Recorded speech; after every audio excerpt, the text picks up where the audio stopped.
E aí, gente, tudo bem? Sejam bem-vindos a mais um vídeo do Parabólica, momento especial, revisão de filosofia para vocês já estão sabendo, já avisei em redes sociais. Eu sou o professor Pedro Renó e a gente vai fazer uma live hoje de filosofia antiga e medieval. É isso mesmo, deixa eu já avisar vocês aqui. Aí, esse é o primeiro vídeo, tá? Eu não sei quanto tempo ele vai ficar, o material tá muito bacana. Mas a gente vai ter o segundo vídeo também de filosofia moderna e contemporânea. O que a gente vai fazer? Abordar os principais aspectos da filosofia que são cobrados no Enem. É uma live específica de Enem, certo? Então, assim, tem muita coisa de filosofia, logicamente, então eu preferi focar em pontos que já foram bem cobrados e podem ser bem cobrados no Enem, certo? Por isso que vocês estão vendo esse chroma key aqui, daqui a pouco eu vou disponibilizar aí, colocar o datashow aqui para vocês. Então já se inscreve no canal se ainda não for inscrito e curte esse vídeo para ajudar o canal a crescer. Tem história geral, história do Brasil, filosofia, sociologia, muito conteúdo completo para o Enem e demais vestibulares. O Enem é dia 17, hoje é dia 4, provavelmente na semana que vem estarei fazendo a segunda live. Aí acho que não vai ser na quarta não, tá, gente? A segunda live não é live, é vídeo, que eu tô acostumado, né?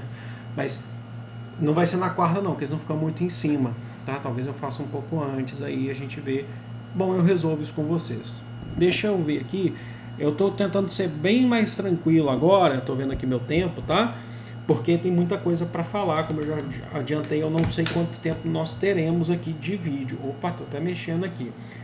Bom, um último recado, eu vou disponibilizar esse material desse vídeo para vocês, tá? Primeiro link no comentário fixado, vocês vão ter acesso na versão em PDF, tá? Estou disponibilizando para vocês quiserem, para quem quiser estudar aí, ok? Então já tá valendo o seu joinha, já tá valendo a sua curtida, né?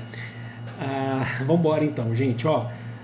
Vamos lá então que eu vou começar a fazer aqui a mágica da edição agora. Ok, então vocês já me veem aí, né?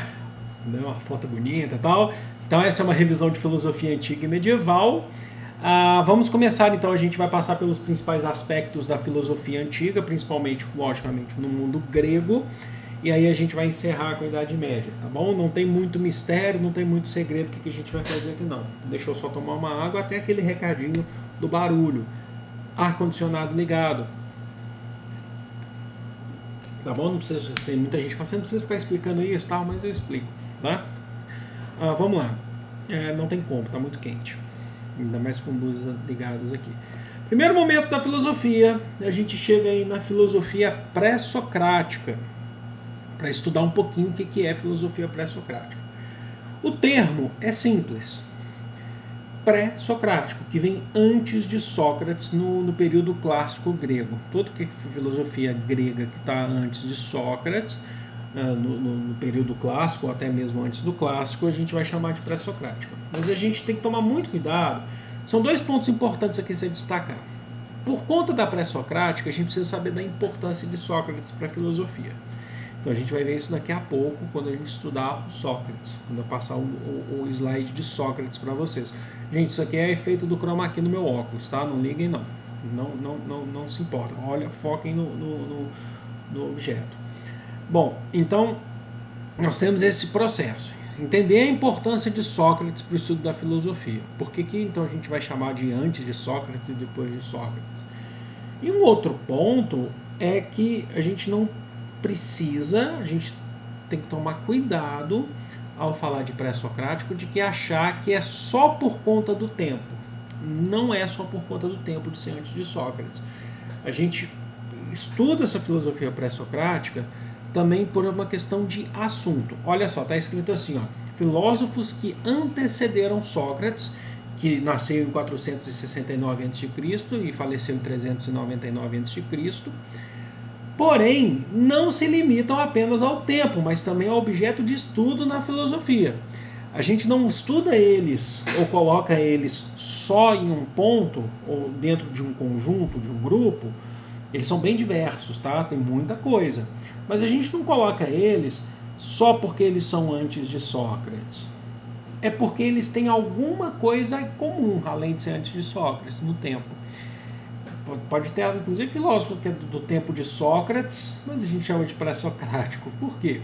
Porque, principalmente, eu acho que o mais interessante, pré-socrático é a forma mais simples a gente chamar, mas também de chamar de filósofos da physis. Physis é natureza, física, natureza. Por quê? Porque é o assunto que os une. Olha só, também conhecidos como filósofos da physis ou natureza, pois se preocupavam em encontrar explicações para a origem. Origem do grego arque. Por que vocês acham que a gente fala? Estuda arqueologia, a origem dos nossos antepassados. E funcionamento do universo, cosmologia, como que o nosso universo, as coisas funcionam, como, da onde vem esse ar que a gente respira, essa garrafinha de água, por exemplo, que você sempre me vem tomando aqui, da onde ela veio, como que ela se mantém em pé, qual que é a origem da natureza e como que essa natureza continua funcionando, como que a gente continua se mantendo em pé. Então, o que vai unir a maior parte desses filósofos, que coincidentemente eles são pré-socráticos, é que o Sócrates ele já vai dar uma outra parada, né? Mas o que vai unir é que a preocupação, o objeto de estudo deles está muito mais ligado à natureza do que o ser humano em si. Logicamente que a gente tem assim, gente, são dezenas, na verdade são centenas de pessoas que tentavam discutir isso no mundo grego. Dá para ver tudo aqui. Então a gente vai usar os exemplos clássicos, certo? Algumas coisas, inclusive, já estão em acordo com o que a gente vai usar aqui, principalmente nesse ponto, lá no meu Instagram. Lá no Instagram eu tenho publicado, inclusive, algumas questões aqui que eu estou utilizando em conjunto aqui com essa aula aqui no YouTube, tá bom? Então vamos lá, vamos entender isso aqui. Eu acho que o grande embate pré-socrático é esse aqui que vocês estão vendo aqui. Eu estou até na frente aqui do Parmênides aqui. O grande embate pré-socrático, que vocês vão entender, é o embate entre Heráclito e Parmênides. Existem outros filósofos, tem Tales de Mileto, Anaximandro de Mileto, Anaxímenes de Mileto, Pitágoras. Cada um vai tentar discutir a origem do universo e a cosmologia, arque e cosmologia, através de um princípio, através de uma forma, certo? Mas aqui eu acho que é o maior exemplo que a gente pode ter. Olha só, o Heráclito de Éfeso, lá em 500 a.C., ele é literalmente um pré-socrático. Ele defendia aquela ideia de que tudo flui, nada permanece, tudo está por vir a ser. O que está por vir a ser, a gente vai chamar de devir, causado pela oposição entre os opostos. Por isso, a verdade é dialética. Quente, frio, úmido e seco são os opostos. O mundo está em constante transformação. A natureza está em constante transformação. Então nada é estático, tudo está por vir a ser. O grande exemplo que a gente utiliza para tentar mostrar um pouco de Heráclito é: não se pode percorrer duas vezes o mesmo rio, assim como também não se pode tocar duas vezes o mesmo objeto. Então, vocês me viram agora há pouco tocando nessa garrafinha, certo? Estou dando um exemplo. Estou tocando de novo, não é a mesma coisa. Eu já sou outra pessoa, passaram segundos, talvez aí alguns minutos, 1 ou 2 minutos, mas eu já sou outra pessoa, eu já sou um outro ser. A própria garrafinha já se desgastou. Então eu nem a defino como garrafinha, porque ela está em constante transformação. E eu não me defino como ser, porque eu estou em constante transformação. Tudo é um devir, nada é. Tudo está por vir a ser, entenderam? Agora eu vou tomar o que pode ser alguma água, sei lá, alguma coisa que está em transformação dentro desse recipiente, que eu não sei se é recipiente. Ok. Então vocês reparem, quando ele fala assim, quando a gente fala assim, a verdade é dialética, é importante destacar isso também. O que a gente define como dialética? Dialética, gente, é a contradição. Os opostos, como eu já falei para vocês, tudo está se transformando, as coisas se transformam. Uma reação entre o quente e o frio transformam as coisas. O úmido e o seco também transformam as coisas. Então tudo está nessa constante transformação que a gente está falando, certo? Essa transformação que, segundo o Heráclito, é natural, tá? Não vai colocar, por exemplo, dica muito importante, assim, você podia falar, você não está a falar isso, mas é importante porque tem gente que às vezes vai confundir. Não é o que Marx está falando lá, o filósofo materialista, Marx, no século XIX, o sociólogo, né? Nada é eterno, tudo está em constante transformação, porque ali é dentro de uma concepção de materialismo histórico dialético, que nós estamos transformando. Aqui o Heráclito está falando da natureza, tá? É uma outra questão, tá? Mas ele está falando ainda assim de dialética, que as coisas se transformam, tudo flui, nada permanece. E aí o Parmênides vai questionar o Heráclito. Eles foram contemporâneos de certa forma. Olha o Parmênides de Eleia, o que ele vai falar lá pra gente. Existe o caminho da verdade. Aletheia é a verdade, segundo o Parmênides. E o caminho da opinião. Doxa. O Sócrates, inclusive, pega um pedaço disso, né, de entender essa questão da doxa. Uma opinião. Doxa é uma opinião vazia, que não é uma opinião necessariamente embasada em conhecimento. Tá? Para ele, existe uma verdade. A verdade é a aletheia, ou aletheia, como vocês quiserem chamar. E a opinião, só opinião específica. Tem muita gente aqui que dá doxa o tempo todo aí, né? Todo mundo, eu também, mas enfim. Heráclito optou pelo caminho da opinião, segundo Parmênides. Ele critica o Heráclito, sem fundamento. Da onde que ele está tirando isso de que tudo muda, tudo se transforma, nada permanece, tudo flui? Então o Parmênides fala assim, o Heráclito, isso aí é uma doxa, é só uma opinião sua, porque você está vendo... não, o Heráclito podia falar, não, mas eu estou observando, as coisas se transformam, ficam diferentes ao longo do tempo. Mas aí o Parmênides, não, isso é uma opinião, eu quero saber se tem conhecimento em cima disso. E aí, olha só, por quê? Porque o Parmênides ele levanta uma outra teoria. O ser é uno e não é mutável. Não tem esse negócio de tudo flui e nada permanece. Se você entrar no rio 2 vezes, você está entrando no mesmo rio 2 vezes. E é você. Você é uno. O que muda, olha só, é a aparência das coisas. Pois a essência, ela existe. Então, segundo o Parmênides, prestem bem atenção nisso que é muito importante. Eu tenho uma essência. Por mais que o meu corpo tenha se modificado, eu fui um bebê, fui uma criança, hoje eu sou um adulto.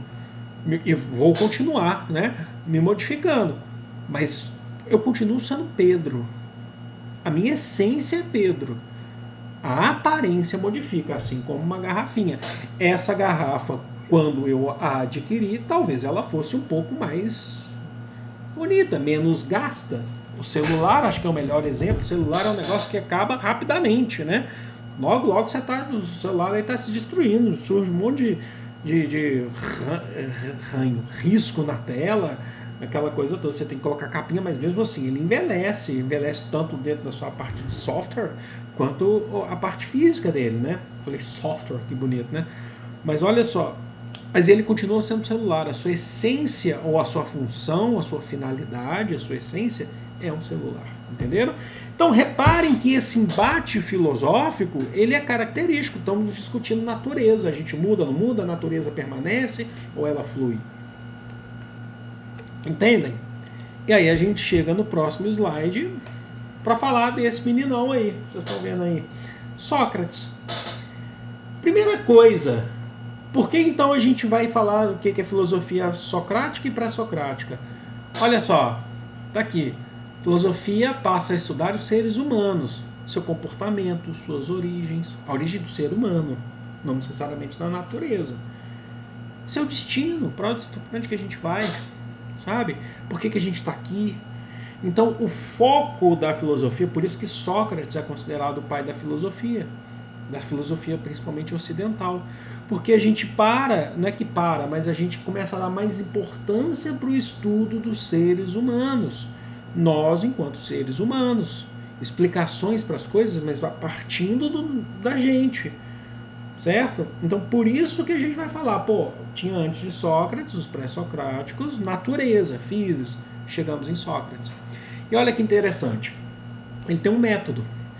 Há quem diga que Sócrates, enquanto cidadão ateniense, um cidadão grego ateniense, ele andava pela ágora, que é a praça ou o mercado de Atenas, buscando pessoas para dialogar. O foco do Sócrates era buscar conhecimento muito através de diálogo. Quem vai falar muito isso é o Platão, já que Sócrates não escreveu. Até então a gente entende que Sócrates não escreveu, mas nós conhecemos muito por aqueles que o conheciam, né? Entre outras pessoas, talvez o mais próximo, Platão, que foi seu discípulo. Que Sócrates sentava, colocava os seus discípulos, os seus alunos na sombra de uma árvore, dava suas explicações e a partir daí eles iam conhecendo o mundo através do diálogo, através de pessoas conversando. Daí vem aquela famosa frase: Sócrates precisa preencher-se de conhecimento, a famosa ideia do só sei que nada sei. Então vamos conhecer. E a gente conhece vendo as experiências, vendo os diálogos, conhecer os seres humanos. Olha que interessante. E aí vem o seu método socrático através desse diálogo, que é definido em 4 partes, tá? Que a gente está falando da base de Sócrates, né? Então a gente começa com a exortação, que significa convite. Sócrates te ensina a chegar a uma pessoa e fazer um convite. Vamos conversar sobre algo. Eu vou te questionar alguma coisa sobre algo, então primeiro eu faço um convite. Você aceitando, estando apto ou querendo dialogar comigo, a gente deu início ao método de busca por conhecimento de Sócrates, para tentar chegar a uma verdade. Sócrates, ele entende que as opiniões, elas não necessariamente são embasadas em conhecimento. Então a gente precisa estudar. Doxa, opinião vazia, sem conhecimento. Precisamos estudar. Então vamos dialogar para isso, certo? Te chamei para um debate, você aceitou. Eu pergunto algo, segunda etapa do debate, indagação. Você aceitou, eu te pergunto sobre algo. Eu te pergunto sobre algo, sobre a vida, qualquer coisa que eu quero adquirir conhecimento. Se você sabe, se você não sabe, a gente vai descobrir a partir de agora. Te faço uma pergunta sobre política atual. Você vai e dá a sua opinião ou o seu conhecimento. Só que o que você falou para mim, eu tenho que trabalhar com uma verdade absoluta? Não, porque o próprio Sócrates fala que existe uma verdade. Mas essa verdade a gente não consegue chegar com tanta facilidade. Se é que a gente consegue chegar.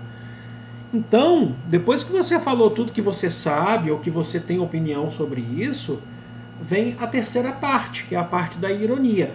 Mas entendam que não é ironia no sentido de Sócrates apontar o dedo para sua cara e começar a rir. Não gostei. É assim mesmo então? Não, uma ironia no sentido de aumentar os questionamentos. Mas será que não é de outra forma? Isso vai fazer a gente refletir mais, tanto você quanto eu, certo? Buscar esses pontos contraditórios, fazer uma análise sobre aquilo que você está me falando. É um diálogo. E a partir disso, a gente chega no 4º ponto. Que não é tomar água, mas eu preciso tomar água. O 4º ponto é o quarto da maiêutica, que do grego significa nascer, dar à luz. Por que maiêutica? A partir desse diálogo, eu conheci um pouco mais, você conheceu um pouco mais, surgiu um novo conhecimento. Olha a dialética. Ideias, embate de ideias.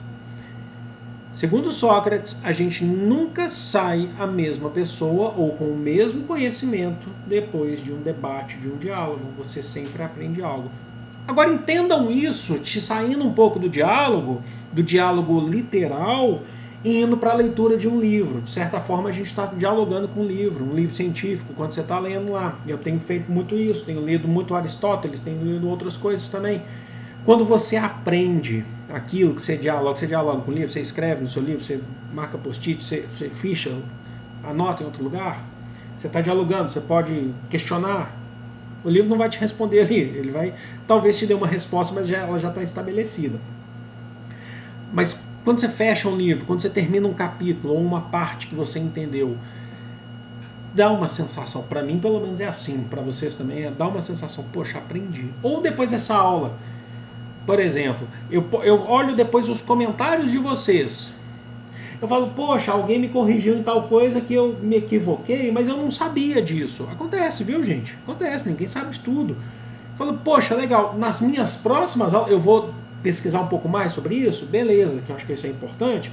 Nas minhas próximas aulas sobre, eu posso fazer uma correção aqui nos comentários, mas nas minhas próximas aulas sobre, eu já encaixo isso que já me colocaram, que é muito importante. Maêutica. Foi um diálogo. Brotou um conhecimento. Certo? Meu ouvido tá coçando. Vambora, gente. Então é isso. Partindo de Sócrates, deixa eu subir um pouquinho aqui, a gente chega num outro ponto. Desculpem. Platão. Platão foi discípulo de Sócrates, vocês sabem bem disso. Bom, aí as coisas começam a ficar um pouquinho mais específicas. Nossa, perdendo a voz total aqui, né? Peraí.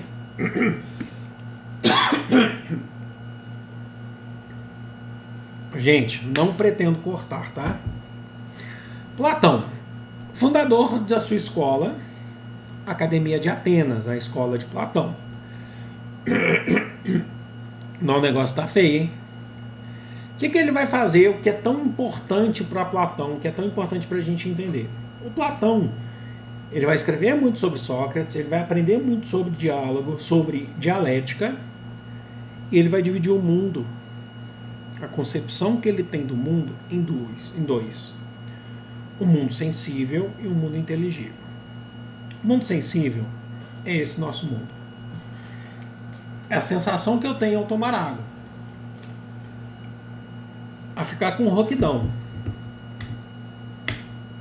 O inteligível está aqui. É o mundo superior. Está na ideia. Eu não o sinto nesse momento. Então existe um mundo sensível, do toque, da sensibilidade. E o mundo das ideias, ou um mundo inteligível. Para o Platão, aí não sou eu que estou falando, é o Platão. O mundo sensível, isso que a gente tem, é uma cópia imperfeita do inteligível. Ah, como assim? Tudo isso que existe aqui existe bem melhor nas nossas ideias ou no mundo inteligível, tá? Não defina só como o seu pensamento. Existe de forma muito mais perfeita. O que a gente faz aqui é uma cópia imperfeita. Se tem essa garrafinha no mundo sensível, no inteligível ela é muito melhor, é mais bonita, ela é perfeita. O mundo inteligível é o mundo das ideias, é o mundo perfeito. Por isso que a gente fala do amor platônico. O amor platônico é aquele amor idealizado. Ele é perfeito. Eu sempre falo isso. Eu tinha um professor na graduação que era o professor de psicologia da educação. Ele falava sobre o mundo inteligível pra gente, o amor. Na verdade, a gente está falando sobre estudantes, né? A gente já está formando professores. O amor platônico você idealiza, você tem uma pessoa amada, você tem relação com ela, você casa com ela, você almoça, tem jantares românticos com essa pessoa todos os dias, pode ter filhos. Ela só não sabe disso. Porque tá aqui, ó. É idealizado. Ele é perfeito. O amor platônico é perfeito. Ele é idealizado. O sensível não é perfeito. Ele é uma cópia imperfeita dessa idealização. Ele é uma cópia imperfeita dessa idealização. Entendeu?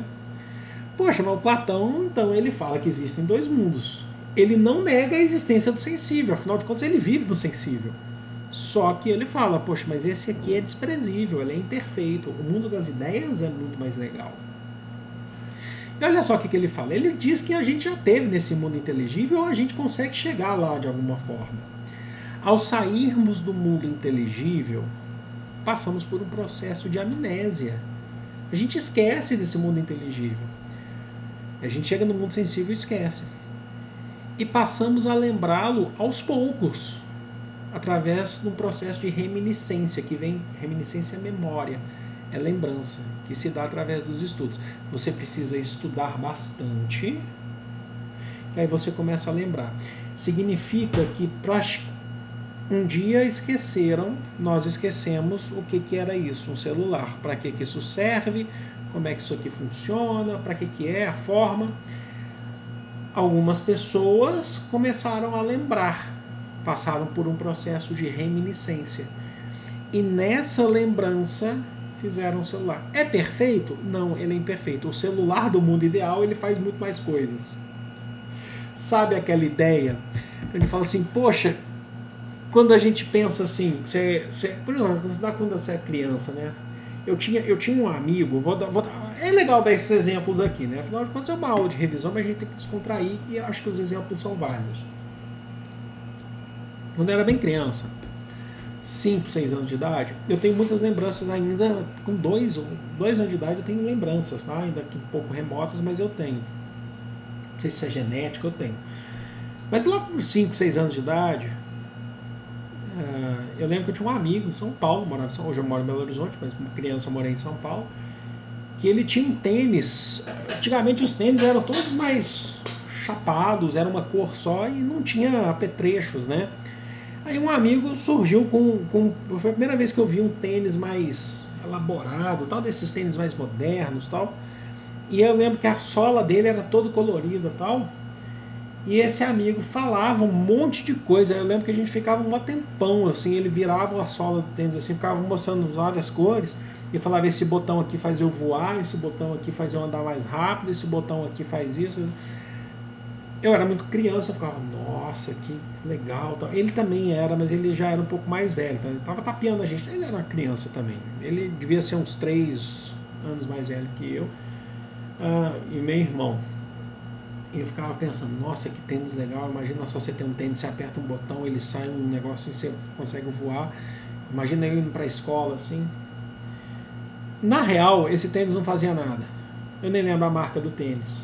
Logicamente, não tem esse tênis, não existe esse tênis. Quer dizer, hoje eu não sei, né? Mas ele era só uma aparência. Ele é um sensível. No mundo sensível, esse tênis podia ser até bonito. Podia até ter uma asinha ali atrás do tênis ali. Mas não ia voar. Não ia. Agora, na ideia, ele voava. No inteligível, ele voava. No inteligível, era o tênis perfeito. No sensível, era só uma cópia do imperfeito. Olha só que interessante. Tudo bem, você pode achar isso uma bobeira.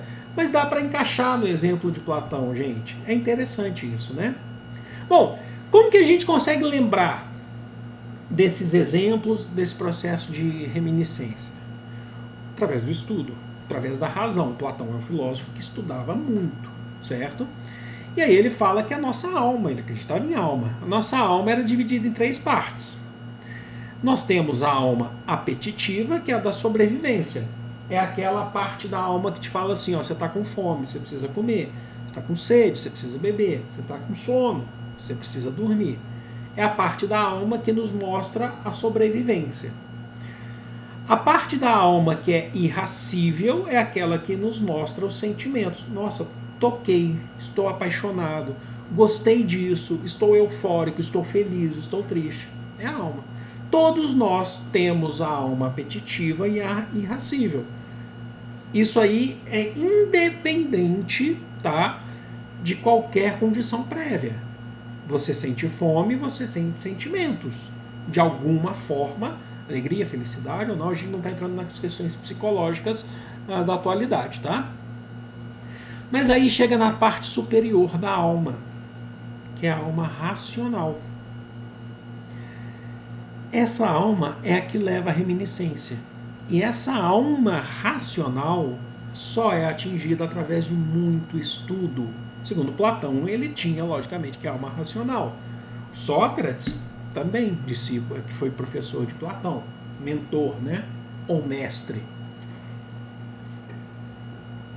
Se você não estuda, se você não busca a razão, você não chega à alma racional. Você consegue desenvolver, você tem, mas você não desenvolve. Só é apetitivo e é irracível. Então, para ele está dando uma importância muito grande para o estudo, defendendo a razão. Ele está defendendo o ponto de vista dele, que é o ponto de vista dos filósofos, aqueles que buscam estudo. Então, olha só, e aí a gente chega na concepção de política. Para o Platão, os governantes ideais são aqueles que chegaram à alma racional, aqueles que estudam, ou seja, os filósofos. O Platão defendia que os filósofos deveriam ser os grandes governantes das cidades, estados gregas, das polis. Entenderam? Então ele fala, para chegar nesse mundo inteligível é preciso estudar. Aí vocês devem estar se perguntando assim, deixa eu tomar água aqui, vamos lá. Vocês devem estar se perguntando, poxa, mas professor, quero saber uma coisa aqui que é muito importante. E o mito da caverna, onde que entra nisso? Entra aqui, na explicação. Mito da caverna, ou alegoria da caverna, é uma alegoria. É basicamente uma metáfora que Platão utiliza num texto. Aqui é uma imagem. Eu não coloquei o texto, tentei trazer um pouco mais de um exemplo mais didático, ilustrável para vocês, apesar do mito da caverna ser bem didático, na minha opinião, o texto, para tentar explicar essa ideia de um mundo sensível e inteligível, o sensível imperfeito e o inteligível perfeito. Existiam três pessoas, 3 homens aprisionados, eram na caverna, no fundo de uma caverna. Eles nasceram ali, Platão não explica como chegaram ali, provavelmente nasceram ali, cresceram ali. Como eles estão acorrentados, eles não conhecem outra realidade.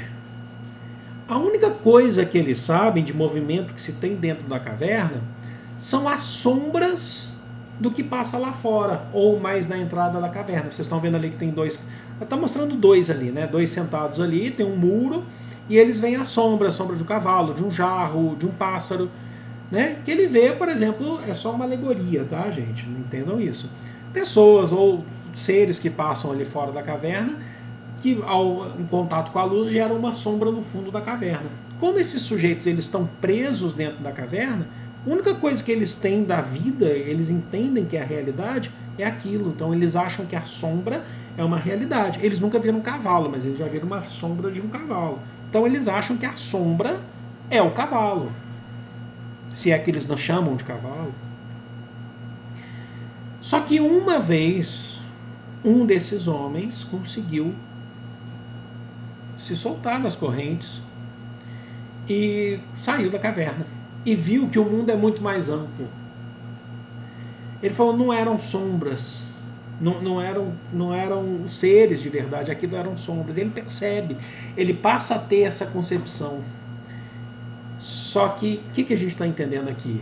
Que a vida que esses caras estavam tendo dentro da caverna era uma vida muito limitada, é acessível, é só de aparência. Ela é imperfeita. Quando um consegue sair e ampliar a sua imagem, as suas ideias, ele viu um mundo inteligível, que é muito perfeito, que é maior do que se pensa. Só que quando ele volta, ele é assassinado porque ele tenta contar a novidade. Nossa, não é isso que vocês estão vivendo. Ele é assassinado pelos outros homens, porque é uma dura realidade. Ele está mexendo com pessoas que sempre viveram ali naquele mundinho. Na minha aula sobre Platão, eu utilizei exemplos que vocês podem usar também. O filme O Mundo de Jack. Um menino que viveu a vida inteira dentro de um quarto, aprisionado. E quando ele saiu, imagina só como que é o mundo quando ele saiu. Vocês me falaram, vi exemplos de gente me falando o Show de Truman, certo? Entre vários outros filmes, livros, séries que podem ter isso. Isso é muito legal de se pensar. O mito da caverna, ele está sempre aí, quando a gente pensa na cultura atual, pensando, sabe, discutindo. Você pode achar vários exemplos. Legal demais, né? Deixa eu ver meu tempo. E eu olho, gente, o meu tempo também aqui no meu microfone, porque eu tenho medo do meu microfone parar de funcionar. E aí ferrou, né? Bom, então tá aí o Platão. Vamos para Aristóteles agora. Discípulo de Platão, Aristóteles. A escola filosófica dele é o Liceu. Platão, Academia de Atenas, Aristóteles, o Liceu. Vamos lá. Apesar de ser discípulo de Platão, Aristóteles viveu muito e além de ter vivido bastante, foi inclusive mentor de Alexandre o Grande na Macedônia, né? Virou um grande sábio. Questionou as ideias de Platão, apesar de ter respeito por Platão.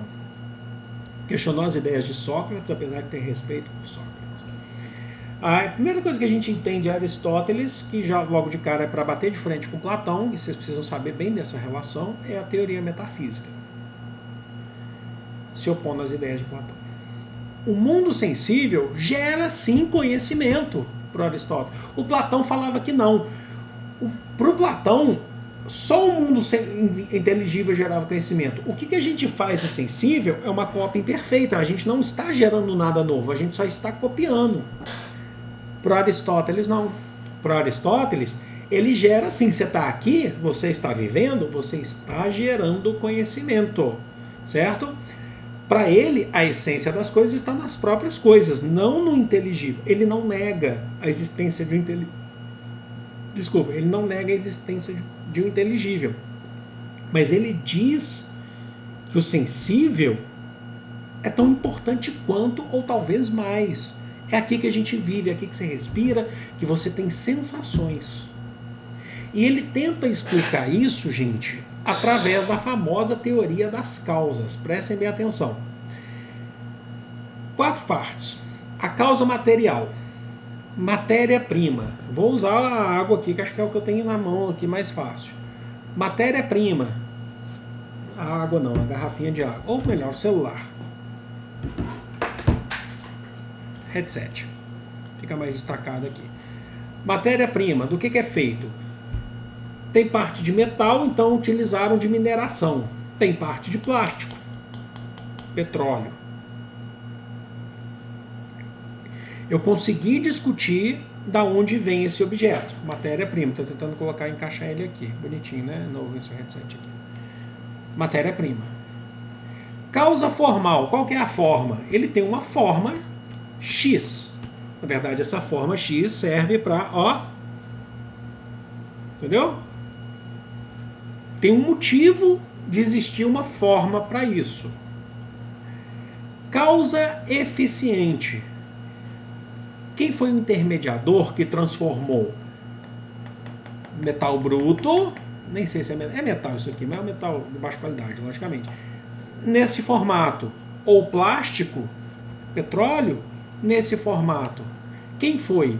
Qual foi o profissional? Quais as ferramentas que foram utilizadas para transformar esse objeto, a matéria-prima, nisso? Causa eficiente. E causa final. Para que serve? Para que serve o headset? Esse é 7.1. Para eu poder jogar meu joguinho, para eu poder escutar uma música, para eu poder falar quando eu jogo. Certo? Para que serve? Peraí. Se você passa por todas essas causas, você adquiriu um conhecimento? Adquiriu. Adquiriu. Imagina uma pessoa que nunca viu um headset, ela tenta descobrir, passar por todas essas causas, ela adquiriu um conhecimento. Então, para o Aristóteles, esse conhecimento, gente, ele nesse sentido é metafísico. Ele está tentando estudar. Ele está além desse mundo físico. Ele está tentando estudar como que chegou ali. Mas está no mundo sensível. Ele pode experimentar. Adquiriu-se conhecimento? Adquiriu. Então, já estão batendo de frente com as ideias de Platão. Mas tem mais em Aristóteles. A gente não pode só limitar a oposição a Platão. Porque tem uma parte que é muito cobrada nos vestibulares, é muito cobrada no Enem, talvez mais cobrada do que essa parte que a gente falou agora há pouco de Aristóteles. Que é a discussão sobre ética, política, entre outras coisas. Ética para Aristóteles. Busca por felicidade individual, eudaimonia. Os termos gregos, mas entendam que é felicidade. A nossa causa final.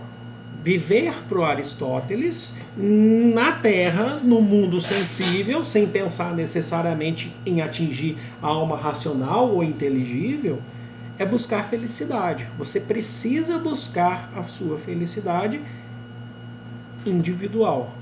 Ética, concepção de Aristóteles, então, é busca por eudaimonia, felicidade. Tudo bem. Tudo tranquilo. E como que a gente busca essa felicidade? Segundo a concepção de Aristóteles, é muito importante saber isso, porque daqui a pouco a gente entra nos helenísticos e da influência. Viver sem excessos, sem exagero. Viver, mas sem exagerar. Não comer muito, mas comer o necessário. Ali você sempre, sem excessos, sem exagero, você está buscando a sua felicidade, está buscando a sua ética, que é um valor seu, individual, tá bom? Diferente da política. Política, para o Aristóteles, busca pela felicidade coletiva. Estrutura da polis grega.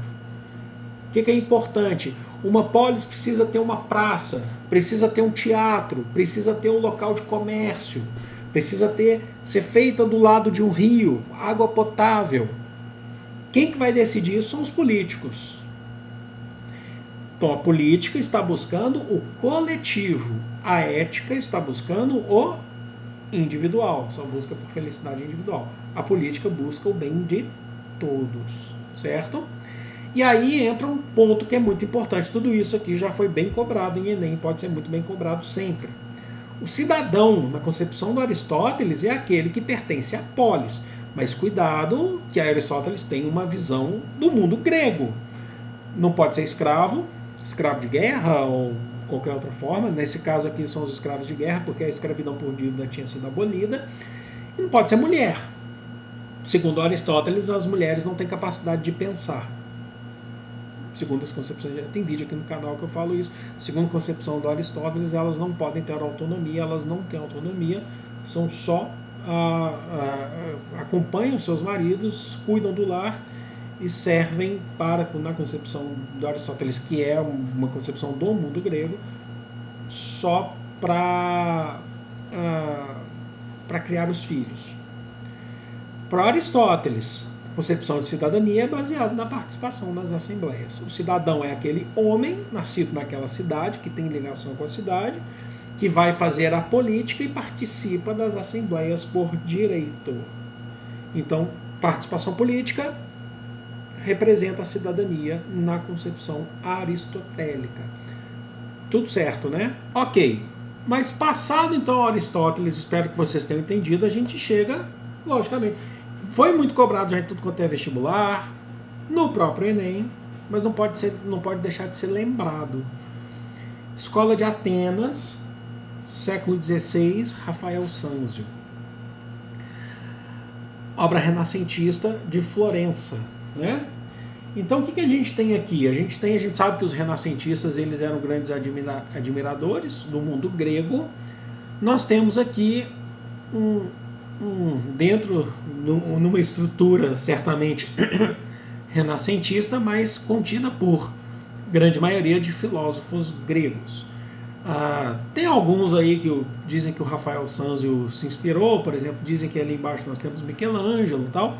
Ele mesmo ele se colocou no cantinho à direita, eu não coloquei zoom nessa imagem, infelizmente, mas no cantinho à direita ali a gente tem o Rafael Sanzio. Dizem que o próprio Leonardo da Vinci é a própria imagem de Platão. Mas o que eu quero que vocês entendam é que nós temos aqui filósofos gregos, nós temos sofistas, helenísticos, pré-socráticos, e no centro, que é o grande foco, as duas figuras. A figura de Platão, que é essa figura com um manto mais alaranjado, laranja, ou vermelho, rosa, sei lá, salmão, né? Com o dedinho para cima. Tem gente que fala, você colocar uma bola de basquete ali, nos dois ali, você vê. Mundo das ideias. Para o Platão, deixa eu fazer aqui que se vê aqui, o mundo perfeito, o que ele mais foca é um mundo inteligível. Para Aristóteles, que está do lado, fazendo assim com a mão, ó. Dizem que ele podia estar também com uma bolinha ali de basquete ali pingando. Mundo sensível. Eu adquiro conhecimento nesse mundo sensível. Então é também uma alegoria aqui para a gente entender essa oposição de ideias entre Platão e Aristóteles. Já foi cobrado no Enem essa obra, não significa que nunca mais vai ser cobrada, pode ser cobrada com uma pergunta parecida, um outro ponto de vista, mas lembre-se dessa oposição entre os dois. E aí, gente, esse quadro aqui a gente vai fazer um pouco mais rápido, tá? Da filosofia helenística para a gente chegar na Idade Média. Deixa eu ver aqui o tempo. Vamos lá. A filosofia helenística eu trabalhei recentemente, inclusive, no canal. Assim como Aristóteles, eu estou também fazendo o estudo de obra da política do Aristóteles. Né? Já tem 2 vídeos, falta fazer mais, teve esse recesso aí, mas a gente volta, tá? Primeira questão, o que é a filosofia helenística? A filosofia helenística é uma filosofia desenvolvida a partir da dominação do Império Macedônico no mundo grego. Filipe II, Alexandre da Macedônia. Lá de 326 a.C. a 146, certo? Ok, tranquilo. Mas não é só no tempo, porque não se limita só a esse recorte. A gente pode encontrar, inclusive, filósofos que a gente vai chamar de helenísticos lá no mundo romano, dentro da República Romana, por exemplo, tá? É porque tem muito mais a ver com o assunto e o objeto de estudo deles do que com o tempo. Só que parte da dominação do Império Macedônico, tá bom? O Alexandre o Grande, como eu falei, foi discípulo, era considerado um imperador filósofo, foi discípulo de Aristóteles. Aristóteles, que inclusive era macedônico, não ateniense. Viveu em Atenas, mas era macedônico. A sua escola, liceu, não era em Atenas, tá? Mas sim na Macedônia. Bom, vamos lá. Primeiro, nas concepções históricas, por que a gente chama de helenística? É porque o mundo grego, eles não chamavam-se de gregos, tá? Eles chamavam de helenos. Nós somos helenos porque eles acreditavam ser os gregos, os jônicos, os aqueus, os dóricos, acreditavam ser todos descendentes do herói Heleno, na mitologia grega. Então eles se chamavam de helenos. Grego é o que a gente fala hoje. O Alexandre o Grande, o Império Macedônico que dominou o mundo grego após a Guerra do Peloponeso, que é aquela guerra entre Atenas e Esparta, guerras médicas e depois Guerra do Peloponeso, ele se aproveitou da fraqueza do mundo grego, depois das guerras, e dominou. Ele era um admirador, inclusive eles se consideravam, né, os macedônicos se consideravam também descendentes da mesma raiz dos povos gregos, dos helenos. Então eles tentam fazer uma imitação do mundo grego quando eles dominam. Não perfeito, não igualzinho. Por isso que a gente não fala heleno mais, a gente fala helenístico, é parecido. Então a filosofia que é produzida a partir desse momento no mundo grego, depois se expande, a gente chama de helenística, tá bom? Por isso. Vamos lá. Base. Cada um vai ter uma concepção. Existem várias correntes helenísticas. Várias, mas assim, muitas correntes. Mas algo que as une. E o Aristóteles já está entrando aqui. Por quê? Olha só. Busca pela ataraxia, estado de espírito tranquilo. A base das filosofias helenísticas, ou das correntes helenísticas, eles estão sempre tentando, eles discutem pouca política. Até mesmo porque no mundo macedônico, é o fim da autonomia das cidades-estados. Vem cá, você não vai discutir democracia na Grécia, como Platão discutiu, falou que era, que para ele quem deveria governar, porque Atenas, por exemplo, caiu, foi dominado pelo Império Macedônico, acabou a democracia ateniense. Então eles não estão discutindo, está muito bem estabelecido. Você pode criticar, não gostar ou não, mas está estabelecido. Eles foram dominados pelo Império Macedônico. Então vamos tentar discutir ainda em seres humanos, pegando ainda Sócrates, mas tentar discutir não necessariamente política, mas outras coisas. Então o foco é, dentro dessas nossas condições, como que a gente chega na felicidade? Olha Aristóteles. Como que a gente busca esse estado de espírito, uma mente tranquila, sem preocupações? A ataraxia, entenderam? Deixa eu ver o tempo aqui, eu estou sempre preocupado aqui. Vamos lá. Então vamos dar alguns exemplos aqui de escolas, tá? A gente não vai perder, não se perde tempo, mas a gente não vai ficar muito tempo aqui. Nós temos, olha só que interessante, o ceticismo, que é aquele famoso do Diógenes, que é o que o pessoal mais gosta, eu também gosto bastante, que ele vai falar, vamos buscar a felicidade independente de bens materiais. O Diógenes é aquele que vivia no mundo, né, vivendo dentro de um barril. Ah, é o Chaves, influência, isso mesmo. Dentro de um barril e sem roupa. E Diógenes vivia dessa forma, e ceticismo, então eu coloquei ceticismo, tá errado, tá? Corrija aí, gente, é cinismo, tá? Eu coloquei ceticismo, tá errado, quem já deve ter visto vai falar assim, não, professor, tá escrito ceticismo, é cinismo, tá? Corrijam aí, ó. Cinismo, no PDF que eu vou mandar para vocês, que eu vou deixar disponível, já vai estar corrigido, tá? Cinismo, Diógenes, cinismo significa cão. O que o cão precisa para sobreviver, para viver feliz? Ele precisa de carinho, de amor, atenção, mas não de bens materiais. Precisa comer, eu sei, mas um cãozinho, por mais um cãozinho de rua, eu falo isso com muito carinho, porque eu sou apaixonado por cãezinhos, né? Você faz um carinho, ele abana o rabinho para você. Né? Aqui que vem aquela também alegoria, né, que Alexandre o Grande procurou Diógenes e falou, eu sou Alexandre da Macedônia, me pede qualquer coisa que eu te dou. Eu quero ver mesmo, quero testar para ver se você não quer bens materiais, você precisa só de viver tranquilo, sem bens materiais para viver bem, buscar ataraxia. E Diógenes fala, não tire o sol de mim, você está na frente do meu sol. Interessante isso, né? Bom, aí sim o ceticismo, de Pirro de Élida. O que ele defende? Ele fala que a gente tem que suspender os valores, os juízos de valores, pois não podemos saber a verdade das coisas, pois vivemos em um mundo de aparência. Olha, ele está falando assim, ó, não dá para saber a verdade, não luta, não tente ficar buscando a verdade, entenda que você precisa viver dessa forma. Esse é o ceticismo. Por isso que ele fala assim, eu não vou ficar preocupando, um cético, em tentar descobrir se isso é real ou não, se isso é verdade ou não. Não é isso que vai me fazer feliz. Eu preciso entender que é um mundo de aparências. Daqui a pouco vocês vão estar questionando, eu preciso viver nesse meio. Epicurismo. Epicuro de Samos. Ó, esse é bem interessante. Ele fala aí de 3 formas de desejos. Devemos evitar os desejos naturais e não necessários. Comer em exagero. É natural comer, mas não é necessário comer em exagero. Então não faça, evite. A gente tem que evitar também os desejos que não são naturais e nem necessários. Inveja não é natural e não é necessário. Cobiça não é natural e não é necessário.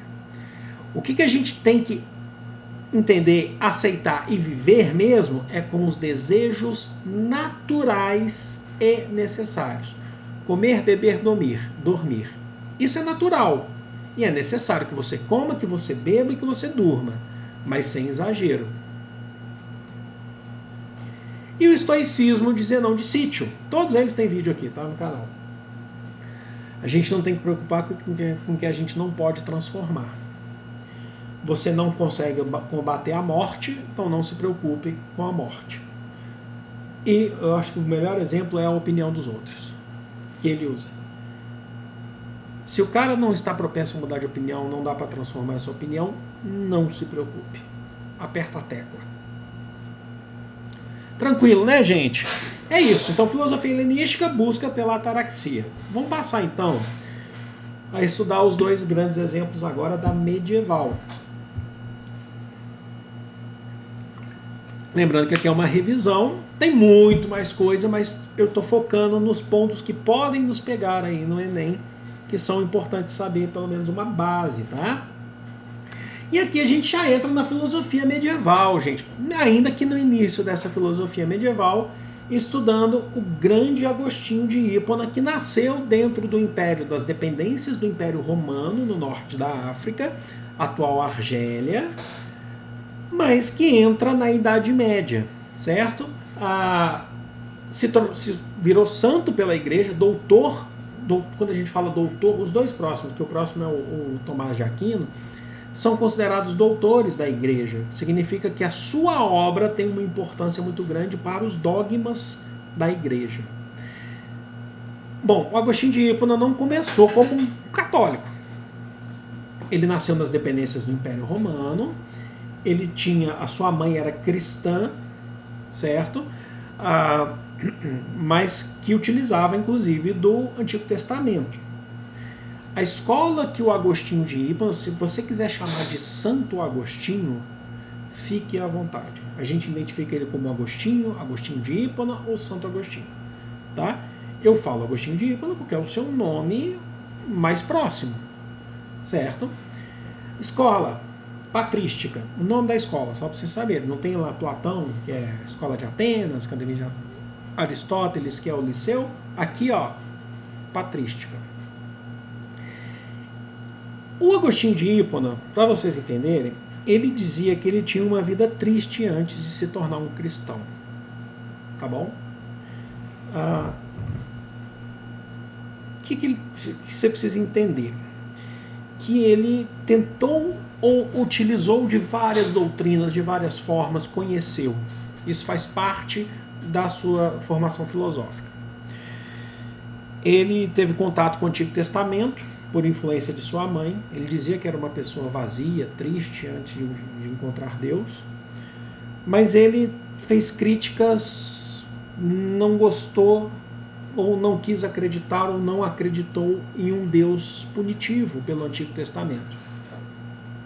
Teve contato com os ideais, com as ideias do maniqueísmo, do bem e do mal, e passou a rejeitar. Falou, Deus não pode, a gente não pode ter o mal, tem que ter só o bem. E aí, através das cartas de Paulo, ele se converte ao cristianismo. Certo?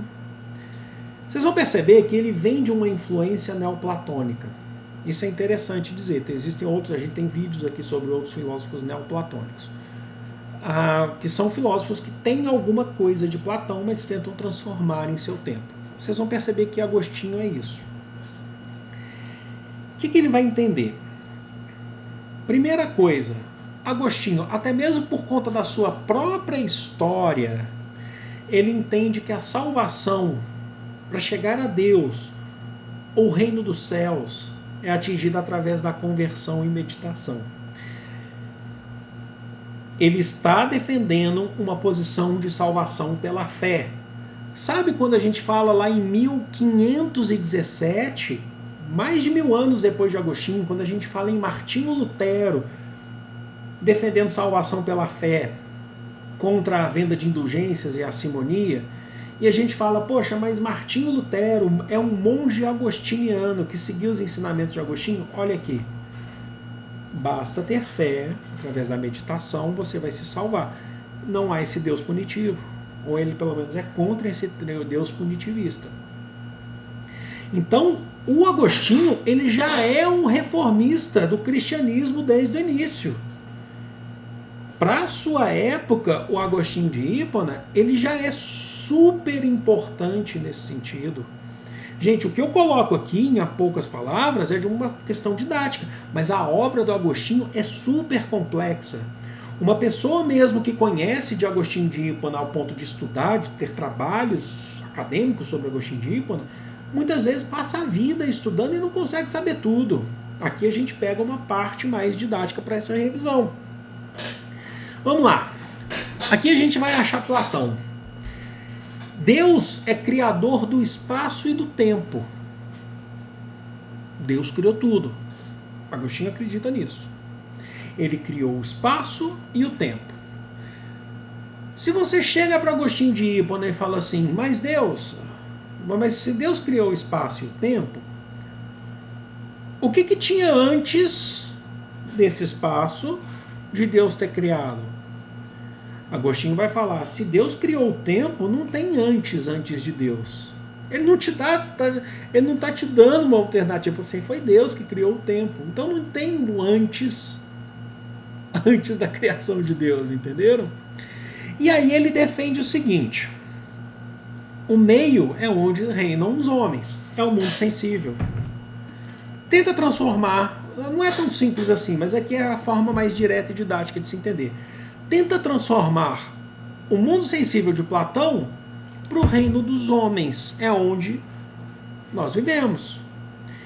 E o grande fim é a salvação, é o reino dos céus. Tente entender como aquele mundo inteligível de Platão.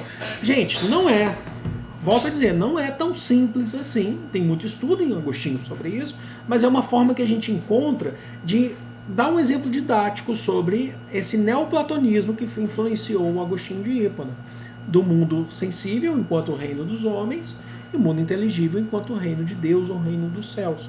E como que a gente atinge? Se Platão falava que é através da reminiscência, do estudo para chegar na alma racional, Agostinho está falando que você atinge através da conversão, da sua fé, da meditação, da sua oração. Entendeu? E aí ele fala, o que a gente tem aqui é uma passagem para a gente chegar lá, se a gente conseguir, se a gente fizer tudo isso. Tanto é que o amor, quando você chega em uma pessoa e fala assim, eu te amo, segundo o Agostinho, o amor verdadeiro é Deus. Aqui é um exemplo do que seria esse amor verdadeiro. Eu amar você, você me amar. Mas o amor verdadeiro é o que Deus nos dá e o que a gente deve ter em Deus. Entendeu?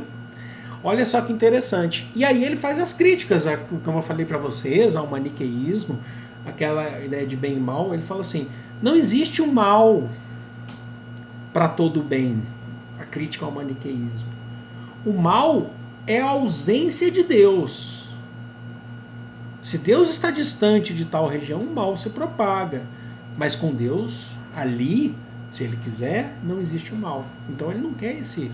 Ele não fala que para todo bem existe um mal, sabe? Parar com essa ideia de balança. Entendeu? Bom, deu para entender, e esse pensamento do Agostinho vai perdurar e tem muita influência até hoje entre os cristãos, logicamente, tá bom? Tem muita influência sim, tá? Mas a gente precisa ir além. Quando a gente chega lá para o final da Idade Média, deixa eu ver o tempo aqui.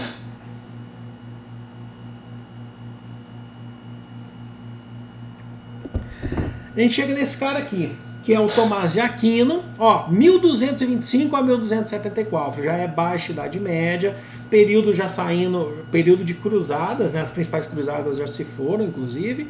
Vocês podem também chamar de São Tomás de Aquino ou Santo Tomás de Aquino. Também tem, é doutor da igreja também, quer dizer que a sua obra é tão importante quanto. E a mesma coisa, estudar Tomás de Aquino requer uma vida, né? Aqui só a gente usa os exemplos para entender no contexto para fazer a nossa prova dentro dessa revisão. Se Agostinho a gente trabalhava com a escola patrística, em Tomás de Aquino a gente está falando da escolástica. E é legal isso. Olha só. O mundo sensível pode gerar conhecimento para compreender a fé cristã. Tem um quê de Aristóteles? Tem. Não dá para falar que é neo-aristotélico? Talvez não, mas tem um quê de Aristóteles? Tem. O mundo sensível gera conhecimento para entender Deus. O Agostinho, gente, ele busca a fé. E busca a razão. O Agostinho, sim. Ele acredita nisso, na razão. Mas a razão para... né, focando sempre na fé. O Tomás de Aquino também. Certo? Mas ele fala assim, ó... Esse mundo, você lembra que eu falei para vocês que o Agostinho de Hipona falava assim, ó, não existe tempo antes de Deus criar o tempo. O Tomás de Aquino, ele já tenta... Não tem como a gente entender isso sim. Ele já está tentando utilizar a razão para entender Deus, para entender a fé. Ele tenta provar a existência de Deus com argumentos utilizados na Terra, no mundo sensível. Conhecer para crer. Vamos conhecer para crer em Deus. Então vamos entender que Deus existe. Por que ele está falando isso, gente? Um dos grandes pontos é, a gente está em final de Idade Média. Ó, de 1225 a 1274, tem feudalismo? Tem. Tem força da Igreja Católica? Tem, tá aqui. Mas tem Burgo surgindo, Burgo, as cidades muradas. Tem inovações tecnológicas, técnicas agrícolas surgindo. O mundo já não é o mesmo de quase 1000 anos antes no Santo Agostinho, ou no Agostinho de Hipona. A Idade Média, gente, é muito mais ampla. Guardem isso. O pessoal, era um mundo sombrio, que só tinha tudo estático, se pensava na igreja. Cuidado para não defender a ideia dos renascentistas e dos iluministas só. Entendo que com 1000 anos de história aconteceu muita coisa, tinha muita diversidade cultural. E o Tomás de Aquino, ele está vivendo várias transformações, que ó, o que está chegando aí daqui a pouco? Está chegando aí uma passagem da Idade Média para uma Idade Moderna. Existem muitas pessoas que são descrentes na igreja ou na fé cristã. E ele utiliza vários de seus argumentos para tentar mostrar ou provar a existência de Deus, para dialogar com essas pessoas. Utilizar da razão para dialogar com essas pessoas. Então, a tentativa de dialogar com transformações da sua época, inclusive com ateus. Vou tentar convencê-los. Olha só, é possível provar a existência de Deus através dos famosos 5 argumentos. Vocês lembram que lá no Aristóteles eles tinham as causas? Como que gera-se conhecimento? Que eu usei o exemplo do meu fone de ouvido. Ó, matéria-prima e tal. Vamos fazer isso só que pensando em provar a existência de Deus? Motor. Todas as coisas funcionam. Existe um motor, uma cosmologia, algo que rege o nosso universo. Regredir, a gente precisa pensar. Olha a metafísica até chegando.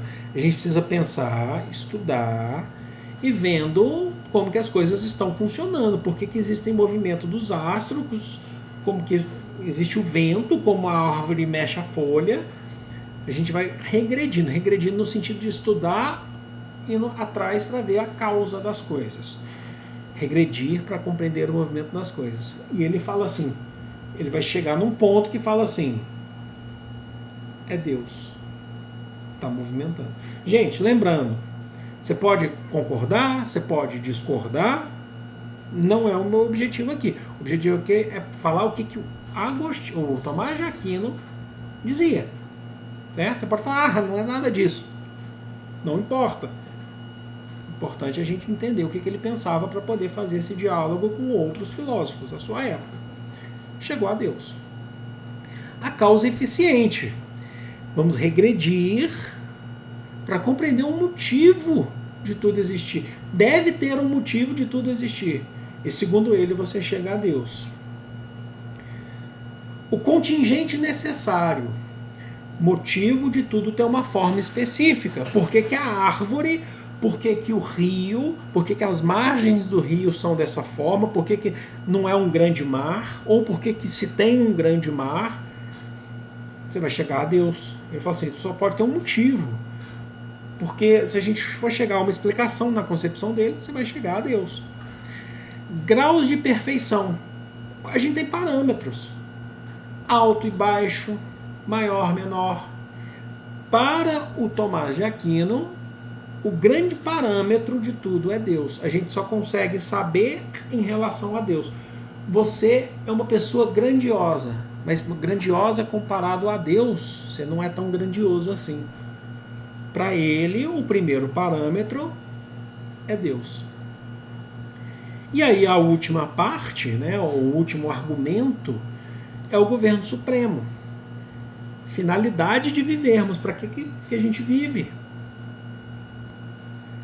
Será que acabou nosso corpo é feito de reações químicas, apagou a luz, e acabou o pensamento, acabou a razão?